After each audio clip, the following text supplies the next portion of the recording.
महाराज,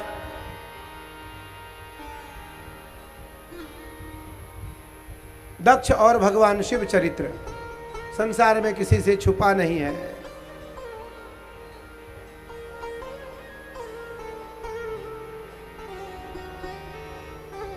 भगवान, क्योंकि ये तो बहुत श्रेष्ठ चरित्र है, उत्तम चरित्र है दक्ष प्रजापति और भगवान शिव का, और मेरा प्रमुख विषय है, मेरा प्रमुख प्रसंग है यह। पर एक दो चौपाई से तो पूरा होने वाला नहीं है। और दक्ष प्रजापति, दक्ष मतलब कुशल, प्रजापति मतलब प्रजा का पालन करने वाला, प्रजा का अधिपति, प्रजा का स्वामी। जो कुशलता से अपने प्रजा का पालन करे उसे दक्ष प्रजापति कहते हैं। और वह दक्ष प्रजापति इतना बड़ा भूल कर रहे हैं कि भगवान शिव को उस यज्ञ में आमंत्रण नहीं दे रहे हैं, भगवान शिव को उस यज्ञ में नहीं बुला रहे हैं। शिव के बिना यज्ञ अधूरा है, शिव के बिना कोई यज्ञ हो नहीं सकता, शिव के बिना कोई यज्ञ पूरा नहीं हो सकता।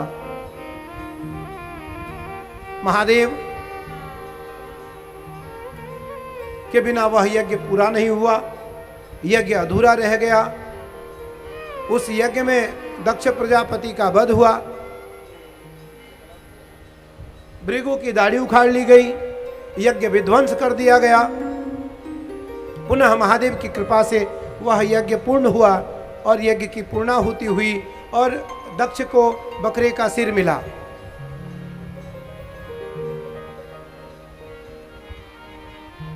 धर्मोपदेशेन मया ज्ञातः, धर्मोपदेश करने वाले जो लोग हैं वो परंपरा को तो जानते ही हैं, परंपरा को समझते ही हैं, बस बात केवल रहती है परंपरा को मानने की, कि परंपरा को वो मानने में कमी आती है। जब वो मानने की बात आती है तब वो मानने से अस्वीकार भी करता है, इनकार भी करता है। तो उस कारण हमें धर्म को मानना है। धर्म को मानने वाला जो प्राणी है वो सतत धर्मरत रहने वाला, धर्मम आचरितः, धर्म का आचरण करने वाला, धर्मो रक्षति रक्षितः, धर्म की रक्षा करने वाला प्राणी धर्म से रक्षित होता है।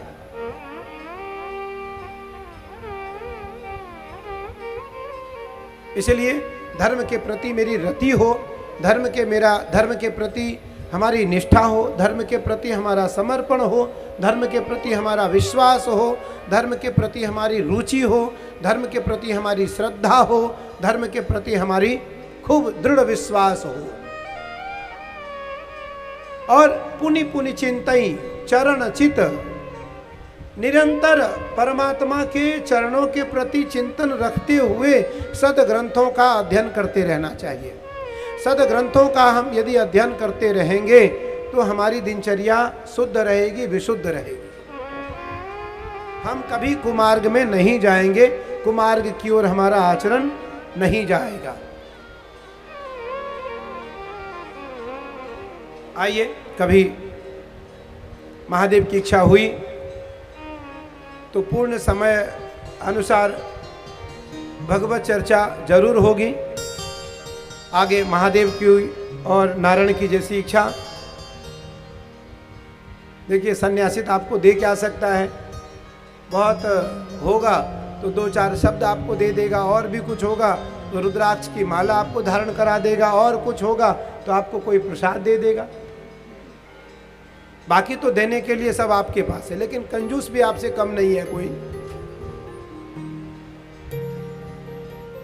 बाकी सब देने के लिए आपके पास है। इसलिए परमात्मा को देने के लिए आप कदापि कंजूसी न करो। उसे ज्ञान, भक्ति, समय, श्रद्धा, विश्वास और मंत्र दो। वो तो कभी धन संपदा मांगता नहीं है, वो तो कहता है कि मुझे दृढ़ समय दो, अपने महत्वपूर्ण अमूल्य समय में से मुझे कुछ समय प्रदान करो। और समय जो देगा परमात्मा उसके बंधन में बंध जाएगा। समय जो देगा परमात्मा उसके बंधन में सदैव बंधा रहेगा। बहुत सारे चरित्र हैं। संपूर्ण चरित्रों पर प्रकाश डालते हुए श्रीमद् भागवत कथा को आगे लेकर के जाया जाता है। एक समय चला देश में, दो सत्र का कथा होता था, प्रातःकालीन और सायंकालीन, 3-3 घंटे की। आचार्य महोदय, हम 2 सत्र के कथा होते थे, प्रातःकालीन और सायंकालीन, 3-3 घंटे। 4 घंटे की कथा होती थी, उसमें 1 घंटे आरती, भजन, कीर्तन, 3 घंटे कथा। तो 6 घंटे में कुछ प्रसंग पूरे हो पाते थे, वो भी कुछ। अब कथा शुरू हो गई 3 से 7, तो 3 घंटे में एक चरित्र भर भी पूर्ण रूपेण पूरा नहीं किया जा सकता है, इसलिए उसे स्पर्श किया जाता है। उसे स्पर्श करके उसमें कुछ गूढ़ तत्व डाल करके भक्तजनों के बीच में, श्रोताओं के बीच में उसे रखा जाता है, उनके सामने परोसा जाता है और उसे वो ग्रहण करें। क्योंकि श्रीमद् भागवत जो है वो खाया भी जाता है, पिया भी जाता है, सुना भी जाता है, गाया भी जाता है, धारण भी किया जाता है।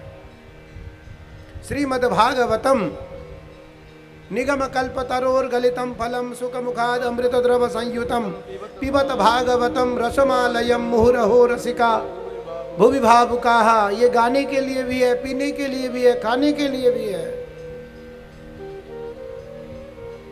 तो इसलिए आप समय से कल आएं।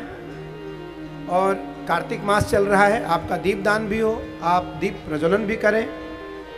हम लोगों का भी संध्या वंदन इत्यादि जो भगवती की उपासना है, आरती है, पूजा है। पर जो समय सत्संग में आप देंगे, जो समय देखो, जो समय निकल गया, जो प्रसंग आज निकल गए वो कल आने वाला नहीं है। जो प्रसंग कल आने वाला है वो प्रसंग आज नहीं आएगा। तो इसलिए प्रसंग जो आपसे रह गया, जिस प्रसंग को आपने नहीं सुना, उसके लिए समय वापस मिलने वाला नहीं है। और बहुत सारे कथा बरेली में होते रहते हैं, बहुत सारे विद्वानों की कथा होते रहते हैं। तो इसलिए निसंदेह आपको अवसर तो मिलता रहता है, आप भाग्यशाली हैं। मैं पुनः आपकी भाग्य की प्रशंसा करता हूँ कि आपको बार बार श्रीमद् भागवत कथा, राम कथा और अन्य भगवत चर्चा श्रवण करने का अवसर आपको मिलता रहता है।